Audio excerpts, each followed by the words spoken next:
My name is Epsiba Beulah. Before I was a Hindu girl doing a lot of idol worship, and I was like a completely traditional girl, like accepting what father says, what the elder says, and I was used to respect all those things. And after coming to the Lord, and I stopped the tradition. I completely stopped the tradition, and I just entered into the love and compassion of the Lord. My parents arranged for the marriage, and it was like a 2 months gap from the arrangement to the marriage. And immediately after marriage, like he said, like I don't like you. I just want to leave, and he left. Even I was pleading him, I was begging him, and I was asking him to come back, but it never happened. If he is not going to come to me, I want to die. If he is going to be separated from me, I should die. The day I was about to kill myself, I was watching a TV channel, and immediately she started like, here one girl is crying. You have been separated with your husband and you are planning to die now, but you are not going to do that. Immediately I called to one of my Christian friends, and she shared with me the gospel. On the spot, I accepted Lord as my Savior. The next moment, I felt free from the burdens and all kind of thoughts, and everything left me. Praise lord అండి. దేవునికి మహిమ కలుగును గాక. ప్రార్థన చేసుకుందాం. పరిశుద్ధ గొప్ప దేవానికి స్తోత్రం, స్తుతి, మహిమ, ఘనత, ప్రభావం చెల్లించుకుంటున్నాం నైనా. ఈ సమయంలో పాటను మరొకసారి మీ పాసనేది కొచ్చుటకునైనా ఈ 14వ భాగాన్ని ప్రభా అయ్యా ఈ లూకాసు వార్తలు ఆయతపరచు ధ్యానాలుగా మేము ధ్యానిస్తుండగా మాతో మాట్లాడి మమ్మల్ని ఆయతపరచువని యేసుక్రీస్తు నామములో ప్రార్థన సమయాన్ని సమర్పిస్తున్నాము తండ్రి. ఆమేన్. ప్రైజ్ లార్డ్ అండి. దేవునికి మహిమ కలుగును గాక. అయితే ఈరోజు మరొకసారి దేవుడు మనకిస్తున్న ఈ వాక్యాంశం ఏంటంటే మరి 14వ భాగముగా లూకాసు వార్తలోకి వెళ్ళి మనము ఆయతపరచు ధ్యానాలు ధ్యానించబోతున్నామండి. లూకాసు వార్త 5వ అధ్యాయం 27 నుండి 39వ వచనాల వరకు మనం ధ్యానించబోతున్నాం.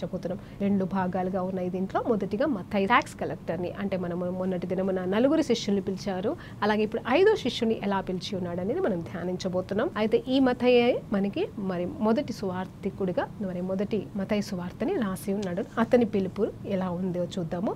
అలాగే మరి 33 నుండి 39వ వచనానికి ధ్యానించినప్పుడు యేసు ప్రభు వారిని అక్కడ ఉన్న వారంతా కూడా మరి తన శిష్యులు కాని వారు మరి సద్దకులు పరిసలు మరి ఫాస్టింగ్ గురించి, ఉపవాసం గురించి, నీ శిష్యులు ఎందుకు ఉపవాసం చేయట్లేదు అనే ప్రశ్నని మనం ధ్యానించబోతున్నాం. దేవునికి స్తోత్రం కలుగుగాక. మరి వాక్యాన్ని చదివి ముందుకు సాగుదామండి. 5వ అధ్యాయం లూకాసు వార్త 27 నుండి. అటు పిమ్మట ఆయన బయలుదేరి లేవి అను ఒక సుంకరి మెట్టునొద్ద కూర్చుని ఉండుట చూచి నన్ను వెంబడించుమని అతనితో చెప్పగా అతడు సమస్తమును విడిచిపెట్టి లేచి ఆయనను వెంబడించును. ఆ లేవి తన ఇంట ఆయనకు గొప్ప విందు చేసెను. సుంకరులను ఇతరులు అనేకులు వారితో కూడా భోజనమును కూర్చుండిరి. పరిసయ్యులను వారి శాస్త్రులను ఇది చూసి సుంకరులతోనూ పాపులతోనూ మీరెలా తిని త్రాగుచున్నారు అని ఆయన శిష్యుల మీద సనిగిరి. అందుకు యేసు, రోగులకే గాని ఆరోగ్యము గలవారికి వైద్యుడు అక్కర్లేదు, మారు మనస్సు పొందుటకై నేను పాపులను పిలవవచ్చితిని కానీ నీతిమంతులను పిలవ రాలేదని వారితో చెప్పాను. సరే అండి, 32 వరకు చదివి ఉన్నాం.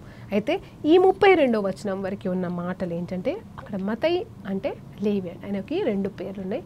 ఈ మత్తయి అన్న అలాగే లేవి అన్న అతనే అండి. సో ఇతనంట ఏమై ఉన్నాడంటే సుంకరి మరి పన్ను వసూలు చేసేవాడు. మరి సుంకరి యొక్క ఆ గట్టు దగ్గర ఆయన కూర్చుని మెట్టు దగ్గర కూర్చుని ఉండట చూసినప్పుడు యేసు ప్రభు చూశాడంట. చూసి అవునండి, అప్పుడు ఆయన పామరులైన శిష్యులైన మన చేపలు పట్ట వాళ్ళ దగ్గరికి వెళ్ళాడు, వాళ్ళని పిలిచాడు. వాళ్ళప్పుడు సమస్తము విడిచిపెట్టి ఆయన వెంబడించారు. అలాగే ఇక్కడ మత్తయిని కూడా మరి ఆ మత్తయి తన పనిలో తను ఉన్న సమయంలో మరి వెంటనే యేసు ప్రభు వారు అతని దగ్గరికి వెళ్ళి మరి పిలిచి, లేవి నన్ను వెంబడించు, ఇదిగో సమస్తము విడిచి రా అన్నప్పుడు వెంటనే తన మాటని చూసి మరి ఆ స్వరాన్ని ఎలా విన్నాడో, మరి ఎలా అర్థం చేసుకున్నాడో, ఆత్మకార్యం ఎలా జరిగిందో, ఇలా జరగాలి కదండి ఇప్పుడు మన దేశంలో, మన అంతరంగాల్లో యేసు పిలవంగానే పలకాలి. అందుకే అంటాడేమో కనురెప్ప పాటున మారాలటండి. మారతామంట ఖచ్చితంగా, ఇది జరిగే తీరుతుంది. ఎంత మనం యేసుని తృణీకరించినా, ఈ లోకంలోనూ వాళ్ళు తృణీకరించినా చివరికి ఆయనే దిక్కు, ఆయనే మన గతి, ఆయనే మన సమస్తం, ఆయనే నిజమైన దేవుడు. ఆయన తప్ప వేరే దేవుడు లేడని ఈ లోకం అంతా కూడా ఒప్పుకోవాల్సిందే. ఆయన ఒట్టేసి చెబుతున్నాడు, ప్రతి మోకాలు వంగాల్సిందే, ప్రతి నాలుక క్రీస్తే దేవుడని ఒప్పుకోవాల్సిందే. ఆ రీతిగా ఇక్కడ కూడా మరి ఆ పలికిన పిలుపు, ఆ పిలిచిన పిలుపు ఎంత గొప్పగా ఉందో, మరి ఎంత అర్థవంతంగా ఉండిందో. వెంటనే మత్తయి ఎవరైనా లేవి సమస్తాన్ని విడిచిపెట్టేసి యేసుని వెంబడించాడంట. చూడండి, సమస్తాన్ని విడిచిపెట్టాడు. దేవునికి స్తోత్రం కలుగుగాక. తన వృత్తిని, తన బాధ్యతల్ని, తన ఆస్తిని, అంతస్తుని అంతా విడిచిపెట్టి శిష్యుడిగా మారిపోయాడంట యేసు ప్రభుకి. అయితే అంతటితో ఆగకుండా ఆయన ఏం చేశాడు తెలుసా?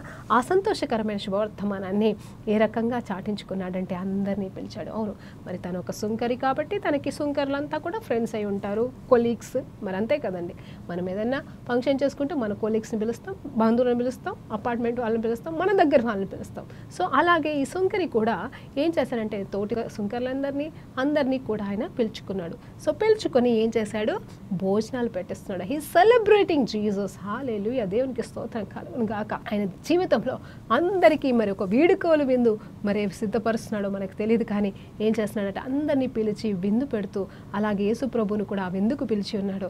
ఆ విందులో ఏమంటున్నారంటే చాలామంది బయట వాళ్ళు చూస్తూ సర్దకిలు పర్సకిలు వాళ్ళంతా చూస్తూ ఏమంటున్నారంటే, ఏంటి యేసు ప్రభు యొక్క శిష్యులు కొంతమంది ఉన్నారు కదా, మరి ఇంకా వారిని పిలిచి అంటున్నారంటే, ఏంటి యేసు ప్రభు పాపులతో పాటు సుంకర్లతో పాటుగా మరి భోజనం చేస్తున్నాడు ఏంటి, ఈయన పాపులతో ఎందుకు సహవాసం చేస్తున్నాడని చెప్పేసి అక్కడ అన్నప్పుడు యేసు ప్రభు వారు చక్కటి మాట అంటున్నారండి. ఏమంటున్నారు తెలుసా? ఇదిగో అందుకు యేసు, రోగులకే కానీ ఆరోగ్యమున కలవారికి వైద్యుడు అక్కర్లేదు. అవును కదండి, ఆరోగ్యంగా ఉన్న వాళ్ళు హాస్పిటల్కి ఎందుకు వెళ్తారు? ఆరోగ్యంలో ఉన్న వాళ్ళు మందులు ఎందుకు వేసుకుంటారు? వేసుకోరు కదా. ఆ రీతిగా నేనేమంటున్నానంటే ఆరోగ్యంగా ఉన్న వారికి డాక్టర్ అక్కర్లేదు, కానీ ఎవరికైతే అనారోగ్యం ఉందో వారికి డాక్టర్ కావాలి, మెడిసిన్స్ కావాలి. అలాగే మారు మనసు పొందుటకై, ఎందుకోసమండి? రిపెంటెన్స్. అయితే నేనెందుకు వచ్చానని చెప్తున్నాడు, మారు మనసు పొందుటకై నేను పాపులను పిలవవచ్చి తిని. దేవునికి స్తోత్రం కలుగుగాక. ఎవరిని పిలవడానికి వచ్చాడంట? నేను పాపులను పిలవడానికి వచ్చాను. ఎందుకు పాపులను పిలవడానికి వచ్చాను? వారు మారు మనసు పొందుకోవాలని వచ్చాను. నేనేదో పుణ్యాత్ములతో అంటే పరిశుద్ధులతో నేను సహవాసం చేయడానికి రాలేదు, కానీ పాపులైన వారిని మారు మనసులోనికి నడిపించడానికి వచ్చాను. కాబట్టి ఆ పాపులకి స్వార్థమానం చెప్పడమే నా బాధ్యత. కాబట్టి ఇదిగో ఈ పాపులే కావచ్చు వీళ్ళు, కానీ ఈ పాపుల మధ్యలో నేను నివసిస్తున్నాను. ఇప్పుడు వాళ్ళతో పాటుగా నేను పాపము చేయట్లేదు, కానీ ఆ పాపులని నేను మారు మనసులోకి నడిపించడానికి మాత్రమే వారితో ఉన్నానని చెప్పేసి చెప్పకనే చెప్తూ ఏమంటున్నాడు తెలుసా? అలాగే నీతిమంతులని నేను పిలవడానికి రాలేదు అని చెప్తున్నాడు. దేవునికి స్తోత్రం కలుగుగాక. నీతిమంతులను పిలవ రాలేదంట. ఇక్కడ ఆలోచన చేస్తే నీతిమంతులకి యేసుప్రభు అవసరం లేదా అండి? నిజం చెప్పాలంటే నీతిమంతులకి కూడా యేసుప్రభు అవసరం, ఎందుకంటే నీతి తప్పి పడిపోతాం. కానీ నిజం చెప్పాలంటే నీతిమంతుడు ఒకడునూ లేడు. కాబట్టి అందరి కోసం ఆయన వచ్చినట్టే. నీతిమంతుల కోసం రాలేదు, నేను పాపల కోసమే వచ్చానని ఆయన వచ్చిన పిలుపుని ఆయన ఎందుకోసము భూలోకానికి వచ్చి, అవునండి ఆయన దేవాది దేవుడికి అందరూ కావాలి, కానీ అందరినీ ప్రేమిస్తున్నాడు. పరలోకానికి మాత్రం పవిత్రులే వెళ్ళగలరు. అదొకటి సత్యమైతే యేసు ప్రభు వారు రాకడ కారణం ఏంటి అంటే ఆయన నీతిమంతుల కొరకు రాలేదు, పాపల నిమిత్తమే వచ్చాడు. ఎస్, ఈ లోకంలో ఎవరు నీతిమంతులు లేరు, అందరూ పాపం చేసిన వారే. సొలొమోను గారు ఒక చక్కటి ప్రార్థన చేస్తాడండి. మందిరం అంతా కట్టిన తర్వాత ఏమంటాడంటే, అయ్యా నీ మందిరము తట్టు తిరిగి పాపులమైన మేము, ఎందుకంటే మేము నీతిమంతులము, ఈ లోకంలో ఎవరు లేరు, పాపం లేకుండా ఎవరు ఉండలేరు, పాపం చేయకుండా ఎవరు ఉండలేరు అని సొలొమోను గారు జ్ఞానవంతుడు చెప్తున్నాడండి. ఆయన ప్రార్థన చేస్తున్నాడు తండ్రి దేవునికి మందిరం కట్టి మందిర ప్రతిష్టార్పణ దినమున ఆ మందిరాన్ని వైపు సాగిలపడి అందరి సమాజంలో అందరి ఎదుట చేస్తున్న ప్రార్థన ఏంటంటే, మొట్టమొదటి ప్రార్థన ఏంటంటే, ప్రభువా ఇదిగో ఈ లోకంలో ఎవరు కూడా పాపం లేకుండా ఉండరు, ప్రతి ఒక్కరు తప్పు చేస్తారు, ప్రతి ఒక్కరు పాపం చేస్తారు, నీతిమంతులు ఎవ్వరు లేరయ్యా ప్రభా. మరి మేము అలా పాపము చేసినప్పుడు నీ వైపు తిరిగి, అంటే నీ మందిరం వైపు తిరిగినప్పుడు మరి మమ్మల్ని క్షమించు, మమ్మల్ని కరుణించు, మమ్మల్ని దీవించు, మాకు సహాయం చేయడానికి రా అని సొలొమోను గారు ప్రార్థన చేసినట్టుగా ఇక్కడ నీతిమంతుడు నిజంగా ఒక్కరు కూడా లేరండి. అందుకే నీతిమంతుల కోసం ఆయన రాలా, పాపుల కోసం వచ్చారు. ఎందుకంటే లోకమంతా పాపం, నీతిమంతులు ఉంటే ఒక్కడు నీతిమంతుడు ఉంటే కూడా అని ఎతకాడు ఎతకాడు ఎతకాడు చెప్తాడు కదండి. ఎజికేల్ గ్రంథంలో చెప్తాడు, నేను వెతికాను ఒక్కడున్నాడా మధ్యవర్తిగా నిలబడడానికి, నేను వారిని కాపాడడానికి, వాళ్ళని నాశనం చేయకుండా ఉండడానికి, కానీ ఒక్కరు కూడా లేరని ఆయన అప్పుడు ఎతికాడు, దొరకలేదు. ఇప్పుడు ఎతికాడు, దొరకలేదు. అందుకోసమే ఆయన పాపంతో నిండిన ఈ లోకంలో ఉన్న ప్రతి ఒక్క బిడ్డ నిమిత్తం, ప్రతి ఒక్క బిడ్డ కోసం ప్రాణం పెట్టడానికి వచ్చాడని చెప్పకనే డైరెక్ట్గా చెప్పేస్తున్నాడు వారితో. ఈ లోకంలో పాపం లేని వారంటూ లేరు, కాబట్టి నేను పాపల కోసమే వచ్చినాను. పాపం లేనివాడు ఎవరైనా ఉన్నారా? ఆ స్త్రీకి మీలో పాపం లేనివాడు ఎవరైనా ఉంటే మొదటి రాయి ఏంటంటే ఎవరన్నా వేసారా? ఎవ్వరూ వేయలేదు కదండి. అందుకోసమే నేను పాపుల కోసమే వచ్చానని ఓపెన్గా చెప్తున్నాడు. అయితే పాపులతో పాటుగా సవాసమని కాదు, కానీ పాపులని మారు మనస్సులోనికి నడిపించడానికి. అవునండి, నిజం చెప్పాలంటే పెద్ద గొప్ప ధనవంతులు వచ్చి అంటే మంచి మనసు ఉన్న వాళ్ళండి, చెడ్డ మనసు ఉన్న వాళ్ళు దిగరు, అసలు మెట్లే దిగరు అనుకోండి. ఏదేమైనా బాగా ఉన్నవారు, చక్కటి మనసు కలిగిన వారు ఎవరైనా సరే దీనుల దగ్గరికి వచ్చి సహాయం చేశారనుకోండి, వాళ్ళకి ఎంత సంతోషం తెలుసా, ఎంత ఆనందంగా ఉంటుంది తెలుసా. ఈ చిన్న చిన్న సంతోషాలు మరి మనము నిజంగా పంచుకోవాలండి. మనం ఉన్న వాళ్ళమైనా లేని వారమైనా సరే మనన్నంతలో. అవును, ప్రతిసారి మనం మేడకే చూడొద్దండి, మన కింద ఉన్న గుడిచెల్ని కూడా మనం చూడాలి. మనం మధ్య తరగతిలో ఉండొచ్చు, లేదా మనం ఎక్కువ పొజిషన్లో ఉండొచ్చు, మనమే తక్కువ పొజిషన్లో ఉండొచ్చు, కానీ మనం తక్కువ ఉన్న పొజిషన్లో వాళ్ళ దగ్గరికి వెళ్ళినప్పుడు వాళ్ళకి మనల్ని చూస్తే ఎంత ఆనందం ఉంటుంది తెలుసండి. వాళ్ళని మనం ఆదరిస్తే ఎంతో ఆనందం ఉంటుంది. ఆ రీతిగా దేవాది దేవుడు, పవిత్రుడైన పరిశుద్ధుడు, ఇంత గొప్ప దేవుడు, ఇంత గొప్ప జ్ఞానవంతుడు, ఇంత అద్భుతాలు చేస్తున్నవాడు మా దగ్గరికి వచ్చాడేంటి, నన్ను పిలుస్తున్నాడేంటని మత్తయి ఇక్కడ లోబడిపోయాడు. అలాగే మత్తయి పిలిచినప్పుడు మిగతా ఫ్రెండ్స్ అంతా కూడా నువ్వేంటి నువ్వు అన్ని సుంకరి డ్యూటీ వదిలేసి వెళ్ళిపోతున్నావా, నువ్వు ఈ జాబ్ వదిలేసి వెళ్ళిపోతున్నావా, ఇంత మంచి జాబ్ వదిలేసి వెళ్ళిపోతున్నావా అని చెప్పిస్తున్నప్పుడు, అవును నాకు యేసుప్రభు దొరికాడు, యేసుప్రభు కంటే మించింది ఇంకొకటి లేదని అతనికి సాక్ష్యం చెప్తున్నాడు. అలాగే విందు చేసుకుంటున్నాడు సంతోషంగా. నేను అన్ని వదిలేసి వెళ్ళిపోతున్నానని దీనుడిగా ఎడవట్లేదండి ఇక్కడ. హల్లెలూయా, దేవునికి స్తోత్రం కలుగును గాక. దేవుని కోసం సమస్తం విడిచిపెట్టిన వారులారా, మీరు ఆస్తికర్తలు కాకపోవచ్చు, మీకు అంతస్తులు ఉండకపోవచ్చు, మన నలుగురు మిమ్మల్ని గుర్తించకపోవచ్చు, మిమ్మల్ని ఒక పనికి రాని వారిగా లేకపోతే వేస్ట్గా మిమ్మల్ని చూస్తుండొచ్చు, అంత అజ్ఞానిగా కూడా లోకం చూస్తుండొచ్చు. కానీ ఒకటి గుర్తుపెట్టుకో, ఈ లోకాన్ని జయించిన క్రీస్తు నీతో ఐశ్వర్యవంతుడిగా అధికారిగా నీలో ఉండి నడుస్తుంటుండగా నువ్వు సమస్తము ఎరిగిన వాడిగా దేవుడు నిన్ను నిలబెట్టబోతున్నాడు. కాబట్టి ఎంతో మందికి ఆదరణకరంగా నువ్వు ఉండబోతున్నావు. హల్లెలూయా, దేవునికి స్తోత్రం కలుగును గాక. దేవుడు పిలిచే పిలుపుని బట్టి నువ్వు వ్యర్థం చేసేసుకోకు. దయచేసి మత్తయిలాగా నువ్వు ముందుకు రా, దేవుడు సహాయం చేస్తాడు. ఆయన సమస్తము విడిచిపెడుతూ ఆనందంతో విందు చేస్తున్నాడు. యేసు ప్రభువు ఉన్నాడు, నాకు చాలు, ఇంకా ఇదంతా నాకు అక్కర్లేదు అని చెప్పేసి ఈ మాథ్యూ గారు చక్కగా విందు చేస్తున్నారు. అంత మాత్రమే కాదు, ఎవరిని అంటే వదిలేసి వెళ్ళిపోతలేడు వాళ్ళని, నేను ఇంకా మీకు నాకు సంబంధం లేదంటలేడు, కానీ వారిని కూడా దేవుని వైపు ఆకర్షించడానికి క్రీస్తుని పరిచయం చేస్తున్నాడండి. ఇదండి నిజమైన సేవకుడి లక్షణం, ఇదండి నిజమైన స్వార్థకి మూలం అనేది నేను చెప్తున్నాను. అవును, మనము చెప్పుట మనకు అవసరం, మనం ఇదే కదండి తనని ఆయత్తపరచడం అని ఏ రీతిగా అంటే we have to take the steps. అవునండి, చిన్న చిన్న కూటములు పెట్టి నలుగురిని పిలవండి, అందరిని పిలవండి, పాపులను పిలవండి, వ్యభిచారులను పిలవండి, పనికిరాని వాళ్ళని పిలవండి, పనిగత్తల్ని పిలవండి, పని చేసుకునే వారిని పిలవండి. నువ్వు కుటుంబంలో కృతజ్ఞత ప్రార్థన పెట్టు, దేవుడు ఎంతో మందిని ఆ వాక్యం ద్వారా దర్శిస్తాడేమో. ఇదిగో కొన్ని ప్రార్థనల ద్వారా అద్భుతాలు జరుగుతాయి, కొన్ని ప్రార్థనలో కార్యాలు జరుగుతాయి. మనం పిలవడం వల్ల వీళ్ళు మనల్ని పిలుస్తున్నారు, సరే వెళ్దాంలే అని ఆశ్చర్యపడిపోతారు. నిజమే అండి, తృణీకరించే వాళ్ళు ఉంటారు, మీ ప్రార్థనలకు మేము రామనే వాళ్ళు ఉంటారు, కానీ పిలిస్తే కూడా బలవంగానే పరిగెత్తుకుంటూ వచ్చే ఆనందించే వాళ్ళు కూడా ఉంటారండి. వారి నిస్సహాయ స్థితిని బట్టి వారు రాలేకనో వారికి ఫ్రీడమ్ లేక రాని వాళ్ళు ఉంటారేమో, వాళ్ళ కోసం మనం ప్రార్థన చేద్దాం. అసలు రాము అని తృణీకరించే వారి గురించి మనం ప్రార్థన చేద్దాం. కానీ ఎవరైనా ఇష్టపడుతున్నారేమో వారిని వెతికి మనము ప్రార్థనలోకి నడిపిద్దాం. దేవునికి మహిమ కలుగును గాక.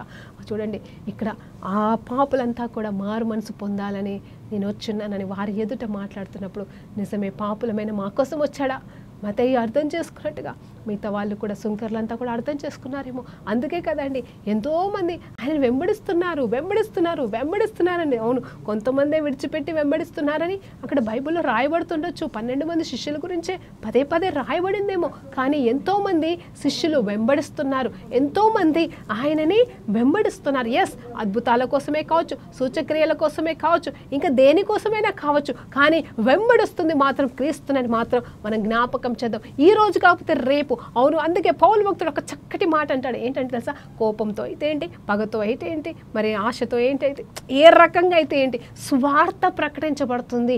ఈ లోకంలో సువార్త ప్రకటించబడుతుంది, క్రీస్తు యొక్క సువార్త ప్రకటించబడుతుందని నేను ఆనందిస్తున్నానంటాడు. దేవునికి స్తోత్రం కలుగును గాక. ఎస్, ఐక్యత సమాధానము కలిగి ఉంటే ఇంకెంత బాగుంటుందని. కోపం, కొల్లు, కుతంత్రాలతో, కాంపిటీషన్తో సేవ జరిగితేనే దేవుని రాజ్యం కట్టబడితే, అలాంటిది ఐక్యతతో, ప్రేమతో, ఎలాంటి స్వార్థం లేకుండా మనం దేవుని స్వార్థను ప్రకటిస్తే, దేవుని సేవ జరిగితే నిజంగా ఇంకెన్ని ఆత్మకార్యములు జరుగుతాయి. నిజంగా ఆత్మ సంసిద్ధమే అన్నట్టుగా మరి మన నిజంగా మన ప్రాణము మరి సహాయము చేస్తుందండి. దేవునికి స్తోత్రం కలుగును గాక. నిజమే, ఈ లోకంలో ఆత్మ బలమే, ఆత్మల కార్యములు గొప్పవే, కానీ నిజం చెప్పాలంటే మనం శరీరకంగా ప్రాణపరంగా అన్ని డౌట్లు ఇదా అదా, ఇది కరెక్టా, ఇది గొప్ప మనకే వస్తాయండి. నాకు వస్తాయి రోజుకి 100 డౌట్లు వస్తాయి. కానీ ఒక్కటి అనుకుంటా, ప్రభా ఈ డౌట్లు మనుషులతో నాకెందుకు ప్రభా, నాకు అవసరం లేదు.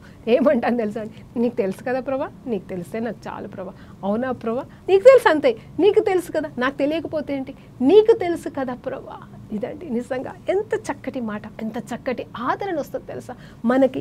దేవునిలో మనం ఆధారపడ్డం అంటే, దేవుని మీద మనం ఆధారపడ్డం అంటే నిజంగా ప్రభా నాకు తెలిస్తే ఏంటి, తెలియకపోతే ఏంటి, నీకు తెలుసు కదా ప్రభా, నాకు అర్థమైతే ఏంటి, అర్థం కాకపోతే ఏంటి, నీకైతే తెలుసు కదా ప్రభా. ఇదండి ఆయన మీద ఆనుకొనడం అంటే. Trusting in the lord is the greatest thing in the world. అవునండి, ఆయన నమ్ముట మనకి ఎంతో ఫలము. ఆయన మీద ఆధారపడ్డ అది మనకెంతో విడుదలని ఇస్తుందండి. దేవునికి స్తోత్రం కనుగాక. సో ఇక్కడ మాథ్యూ గారు అంటే ఈ లేవి అని పిలువబడుతున్న మాథ్యూ గారు ఏం చేశారు తెలుసా, ఆ సమస్తాన్ని విడిచిపెట్టి యేసు వెంబడిస్తూ మరి ఎంతో మందిని యేసు వైపు నడిపించడానికి ఆయన తీసుకున్న ఆ గొప్ప విందులో మరి వారందరూ కూడా ఏకీభించారు. సరే అండి, మరి ఇంకో కొన్ని వచనాలు కూడా మనం ధ్యానించవలసిన వారుగా ఉన్నాం కాబట్టి ముందుకు సాగుదాం. మరి తర్వాత 33 వచనాన్ని చూసినప్పుడు, వారు ఆయనను చూసి, యోహాను శిష్యులు తరచుగా ఉపవాస ప్రార్థన చేయుదురు, అలాగే పరిసయ్యుల శిష్యులు చేయుదురు, కానీ నీ శిష్యులు తిని త్రాగుచున్నారే అని చెప్పిరి. అందుకు యేసు, పెళ్లి కుమారుడు తమతో ఉన్నంత కాలము పెళ్లి వారి చేత మీరు ఉపవాసము చేయింపగలరా? పెళ్లి కుమారుడు వారి యొద్ద నుండి కొనిపోబడును, దినములు వచ్చును, ఆ దినములలో వారు ఉపవాసము చేతురని వారితో చెప్పెను. ఆయన వారితో ఒక ఉపమానము చెప్పెను. ఎట్లనగా, ఎవడునూ పాత బట్టకు కొత్త గుడ్డ మాసిక వేయడు, వేసిన ఎడల కొత్తది దానిని చింపి వేయును. అదియు కాక కొత్త దానిలో నుండి తీసిన ముక్క పాత దానిలో కలియదు. మరి ఎవడునూ పాత తిత్తులతో కొత్త ద్రాక్షరసమును పోయడు, పోసిన ఎడల కొత్త ద్రాక్షారసము తిత్తులను పిగుల్చును, రసము కారిపోవును, తిత్తులను పాడగును. అయితే కొత్త ద్రాక్షారసము కొత్త తిత్తులలో పోయవలెను. పాత ద్రాక్షారసము త్రాగి వెంటనే కొత్త దానిలో పొకోరు వాడెవడు లేడు, పాతదే మంచిదని చెప్పాను. దేవునికి స్తోత్రం కలుగుగాక.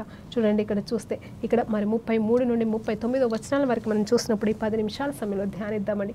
అక్కడ శిష్యులంతా వచ్చి చూడండి, మనము ఇప్పటివరకు ఏదంటే మత్తయి ద్వారా మనం ఎలా దేవుని సువార్త ప్రకటిస్తాం, అలాగే దేవుడు నీతిమంతుల కోసం రాలేదు కానీ పాపుల కోసం వచ్చాననే మాటని ఎంత చక్కగా వారికి వివరించాడు అనేది, ఆ మాటను బట్టి మిగతా వాళ్ళు ఎంత ఆనందించి ఉంటారో అని మనం నేర్చుకున్నాం. అయితే ఇక్కడ ఏంటంటే మరి వాళ్ళు శిష్యులు కానీ వారు పరిసయ్యులు ఎవరైతే ఉన్నారో మరి ఏంటంటే ఎప్పుడు చూసిన యేసు ప్రభుని మరి అలా యోహానుని వాళ్ళ శిష్యులని ప్రశ్నించుకుంటూ మరి వాళ్ళకి ఎప్పుడు కూడా ఏదో ఒకటి ప్రశ్నిస్తూ వాళ్ళని ఆటంకపరుస్తూ ఉన్నారనమాట. సో ఇక్కడ యేసు ప్రభు దగ్గరికి వచ్చి, యేసు ప్రభు శిష్యుల దగ్గరికి వచ్చి వాళ్ళు ఏమంటున్నారంటే, ఇదిగో యోహాను యొక్క శిష్యులు ఉపవాసం ఉంటున్నారంట, మరి పరిసయ్యులు సద్దుకీయులు కూడా వాళ్ళంతా కూడా ఉపవాసం ఉంటున్నారు, మరి యేసు ప్రభుని వెంబడించే వాళ్ళు ఎందుకు ఎప్పుడు తింటూ తాగుతూ వాళ్ళు అసలు ఉపవాసాలే చేయట్లేదు, మరి వాళ్ళు ఉపవాసాలు ఎందుకు ఆచరించట్లేదు అని చెప్పేసి ప్రశ్నిస్తుండగా వారు జవాబు ఇవ్వలేదు. కానీ యేసు ప్రభు వారే వారికి జవాబిస్తున్నారు ఏంటంటే, పెళ్లి జరుగుతున్న ఇంట్లో పెళ్లి విందులే ఉంటాయి కానీ మరి ఉపవాసాలు ఉండవు కదా. నిజమే కదా, సంతోషకరమైన సమయాలు ఇవి, సంతోషకరమైన దినాలు.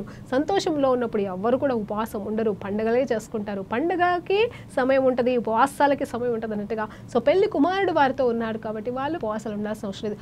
ఈ పెళ్లి కుమారుణ్ణి మరి కొన్ని రోజుల పాటుగా దూరము చేయబడినప్పుడు అప్పుడు వాళ్ళు ఉపవాసం ఉంటారని చెప్పేసి దేవుని యొక్క మరి యేసు ప్రభు యొక్క ఎడబాటు వారికి మధ్యలో జరుగుతుంది కదండి.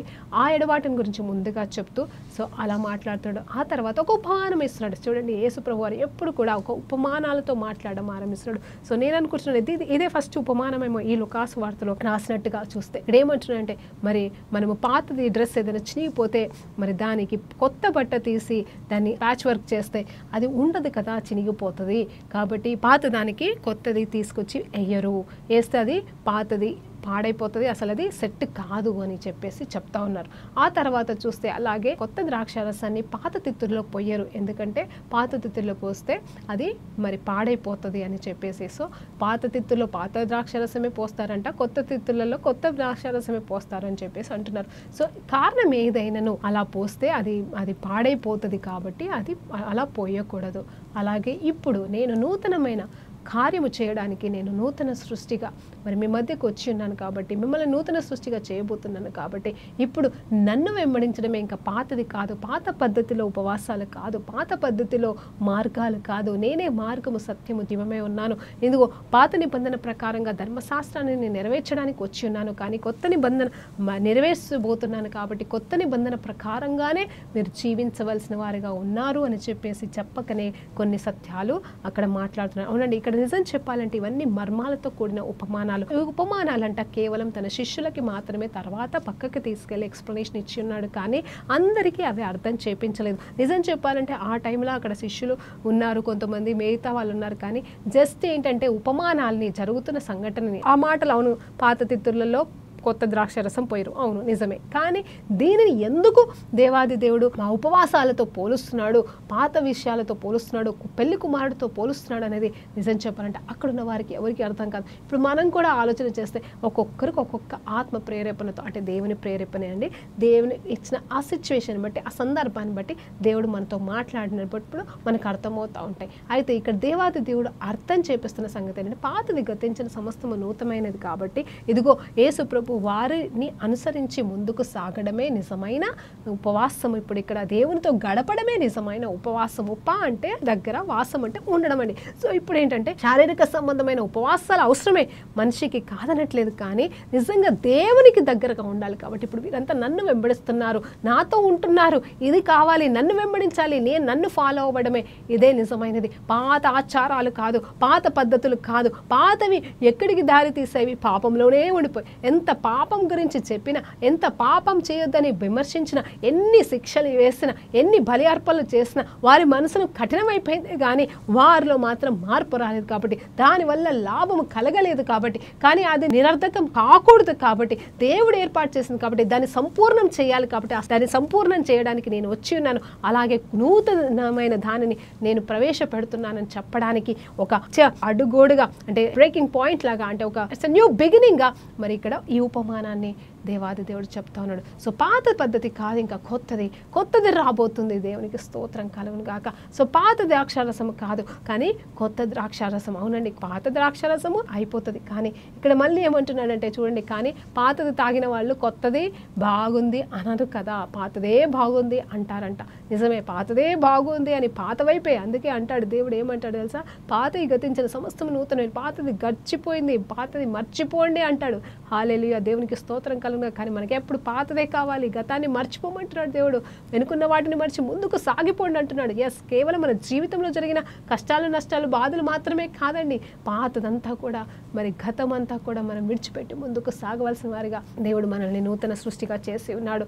ముందుకు సాగుదాము, పౌలు భక్తుల్లాగా ముందుకు సాగుదాము. సో యేసు ప్రభు వారు ఇక్కడ పాతదాన్ని గురించి, మరి పాతది వద్దు, ఇంకా మరి కొత్తది ఆరంభమవుతుందని చెప్పడానికి సూచనగా ఉపమాన రీతిలో అక్కడ మాట్లాడినాడు.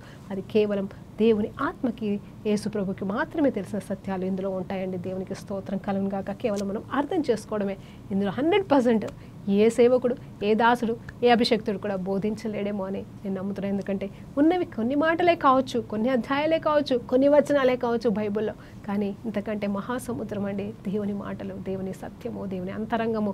కేవలం కొన్ని వచనాల ద్వారానే మనల్ని నడిపిస్తే ఇంకా ఎన్నో సత్యాలు, మర్మాలు ఉన్నాయి. అవన్నీ రాస్తే అద్భుతాల గురించి మాత్రమే కాదు, దేవుని గురించి రాస్తే, దేవుని సత్యాల గురించి రాస్తే, దేవుని హృదయం గురించి రాస్తే ఎన్ని పుస్తకాలైనా సరిపోవు కదండి.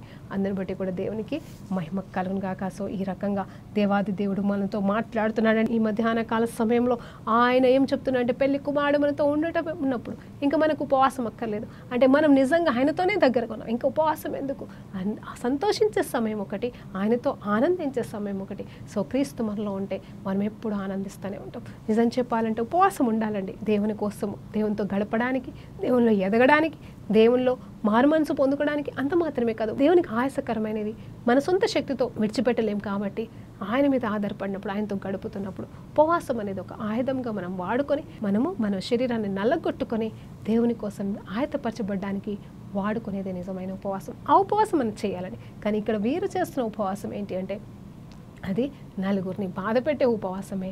కాబట్టి ఆ రకమైన ఉపవాసాలు నేను కోరుకోవట్లేదని మనకి యెషయా గ్రంథంలో 58వ అధ్యాయంలో దేవుడు మాట్లాడుతూనే ఉన్నాడండి. నేను ఇలాంటి ఉపవాసాలు నేను కోరుకోలేదు, నాకు ఇలాంటి ఉపవాసాలు వద్దని. ఇక్కడ మళ్ళీ చెప్పొచ్చు, ఆ 58వ అధ్యాయంలో ఉన్న మరి యెషయా గ్రంథంలో ఉన్న ఆ వచనాలు తీసి వాళ్ళకి బోధించవచ్చు, కానీ ముందల ముత్యాలు వేయడం దేవునికి ఇష్టం లేదండి. ఆయనకి తెలుసు ఎవరి దగ్గర ఏం మాట్లాడాలో. కాబట్టి ఉపమాన రీతిగానే ఉన్నది ఉన్నట్టుగానే ఆయన చెప్పేసి మరి తన శిష్యులతో దీని గురించిన మర్మం తర్వాత బోధించుంటాడు. అదే మనకి ఈరోజు దేవుడు బోధిస్తూ ఉన్నాడు. కాబట్టి పాతది గతించిన సమస్తము నూతనమైనని. చూడండి, మరి నీ పాత రోత జీవితాన్ని విడిచిపెట్టేసి ఇదిగో మతయిలాగా మాథ్యూ చేస్తున్న పని ఏంటి తెలుసా? ట్యాక్స్ కలెక్టర్ అంటే అడ్డదిడ్డంగా డబ్బులు వసూలు చేసేసి అన్యాయంగా డబ్బులు తీసుకొచ్చి మరి అధికారులకు చేతులు పెట్టి తను కూడా లంచాలు తీసుకొని ఆ డబ్బులతో ఎంజాయ్ చేయడం భయంకరమైన వృత్తి. ఇప్పుడు అదే కదండి పాపం లోకమంతా వెళ్తుంది. భూముల విషయంలో, గవర్నమెంట్ విషయంలో, పనులు జరగాలంటే లంచాలు, ఏదైనా పని కావాలంటే లంచాలు, చిన్నది పెద్దది ప్రతి దానికి మరి భయంకరమైన సిచ్యువేషన్స్లో మరి లోకం ఉంది కదండి. మరి ముఖ్యంగా నేను అనకూడదు కానీ భారతదేశంలో ఉన్నంత ఈ లంచాల వ్యవస్థ ఎక్కడా కూడా లేదు. ఈ కరప్షన్ అనేది ప్రపంచం అంతటి కంటే కూడా కరప్షనే కావచ్చు, అలాగే మరి ప్రతి నెగిటివిటీ అనేది ఎక్కువ భారతదేశంలోనే ఉందండి. I'm sorry to say this. నేను ప్రతిసారి దేశం పేరు ఎత్తడానికి నేను బాధపడుతున్నానండి. నేను అవమానించట్లేదు, కానీ నేను బాధతో మాట్లాడుతున్నాను. కాబట్టి ఈ దేశంలో ఉన్న కరప్షన్ అంతా కూడా మరి తొలగిపోవాలని మరి మనం ప్రార్థన చేద్దాం. కరప్షన్ ఎక్కడ వస్తుంది? ఎక్కడికెళ్ళి వచ్చింది? ఒక వ్యవస్థ వలన కాదండి, ఒక వ్యక్తి వల్ల వస్తుంది. ఆ వ్యక్తి మరి చూడండి, ఇక్కడ మత్తయి మారిపోయాడు దేవుని స్వరమని. అలాగే మరి కరప్షన్లో ఉన్న వాళ్ళంతా కూడా, లంచాలు తీసుకుంటున్న వాళ్ళంతా కూడా, అన్యాయస్తులంతా కూడా, అన్యాయంగా ఇతరుల సొమ్ముని ఆక్రమిస్తున్న వారు, అన్యాయంగా డబ్బులు సంపాదించుకుని ఏం చేస్తారండి? ఒట్టి చేత ఖాళీ హాత్ జాయింగే సబ్కు మాలమే సచ్. ఈ అందరికీ తెలిసిన విషయమే. అయినా కూడా మళ్ళీ ఏదో చేయాలి. సంపాదించేది ఒకడు, తినేది ఒకడు, అనుభవించేది ఒకడు, బ్రతికేది ఒకడు, చచ్చేది ఒకటి అని తెలిసి కూడా మరి ఇది అజ్ఞానం కాదా? ఇది జ్ఞానం లేని మనుషుల పరిస్థితి కాదా? వాళ్ళని చూసి జాలి పడాలా లేకపోతే అసహ్యపడాలా? ఆలోచన చేసుకోండి. నిజమే, నేనైతే జాలి పడుతున్నాను ఈ లోకాన్ని చూసి, ఈ లోక వ్యవస్థని చూసి. వాళ్ళు దుర్మార్గుల, అన్యాయస్తుల అనేది ఒక పక్కన చూస్తే వాళ్ళు చేసే క్రియలు అలా కనిపిస్తున్నాయి, కానీ వాళ్ళు చేసేదంతా అజ్ఞానంతో చేస్తున్నారని. ఆ అజ్ఞానపు వ్యవస్థ నుండి, అజ్ఞానపు దురాత్మ నుండి వాళ్ళు కళ్ళు తెరవబడాలంటే మన ప్రార్థనలు చాలా అవసరం అండి. వాళ్ళ అమాయకమైన జనమే అని దేవుడు మాత్రం చేతులు చాపి వారి వైపు చూస్తున్నట్టుగా మనం కూడా చేతులెత్తి వారి కోసం ప్రార్థన చేద్దాం. దేవుడు ప్రతి మోకాల్ని వంగేలాగా, ప్రతి నాలుక వేసే దేవుడని ఒప్పుకునేలాగా చేస్తే నిజంగా చెప్పాలంటే ఇక్కడ ఈ మత్తయి గారు రాసిన ఈ స్వార్థ ద్వారా ఎంతోమంది రక్షణలోకి రాలేదండి. ఆయన రాసిన ఆ పుస్తకం ద్వారా ఎంతోమంది రక్షణలోకి వచ్చి ఉంటారు. ఆయన అలాగే ట్యాక్స్ కలెక్టర్గా ఉండుంటే ఎంతోమంది నాశనం అయిపోయేవారో, కానీ ఆయన మార్చబడ్డం, ఆయన ఒక సువార్థికుడిగా ఉన్నాడు. ఆయన ఒక సువార్తనే రాసి ఉన్నాడు. దేవునికి మహిమ కలంగా ఉంది కదండి. అందరికీ మనం ఫస్ట్ సువార్త అదే చదువుతాం కదా. ఎంతో గొప్ప సత్యాలతో కూడిన మత్తయి సువార్తని రాసిన ఈ మాథ్యూ మారినట్టుగా మన జీవితాలు, ఈ లోకంలో ఉన్న కరప్షన్లో ఉన్న వారి జీవితాలు మార్చబడను గాక. దేవునికి స్తోత్రం కలను గాక. ప్రార్థన చేసుకుందామని. పరిశుద్ధుడా గొప్ప దేవానికి స్తోత్రం, స్తుతి, మహిమ, ఘనత, ప్రభావం చెల్లించుకుంటున్నాం. అయినా కొన్ని సత్యాలతో ఈరోజు మమ్మల్ని దర్శించిన దేవానికి వందనాలు. ఈ సత్యం మమ్మల్ని ఏలులాగా అయ్యా, ఈ లోకంలో ఉన్న కరప్షన్ తొలగించి సత్యము అయ్యా మమ్మల్ని స్వతంత్రులుగా చేస్తుంది అన్నట్టుగా ప్రతి బిడ్డలో మీ సత్యం ఏలుటకు సహాయం చేయండి అయ్యా. మారు మనసు కలిగిన ఫలితము మాకు దయచేయండి. మారు మనసు కోసమే నాయనా తండ్రి, పాపులు మారు మనసు పొందటానికి వచ్చినానన్నావు తండ్రి. అయ్యా తండ్రి నాయన, ప్రతి పాపిని మార్చమని బ్రతిలాడుతూ యేసుక్రీస్తు నామములో ప్రార్థన సమయాన్ని సమర్పిస్తున్నాము తండ్రి. ఆమేన్. ప్రైజ్ లార్డ్ అండి. దేవునికి మహిమ కలుగును గాక.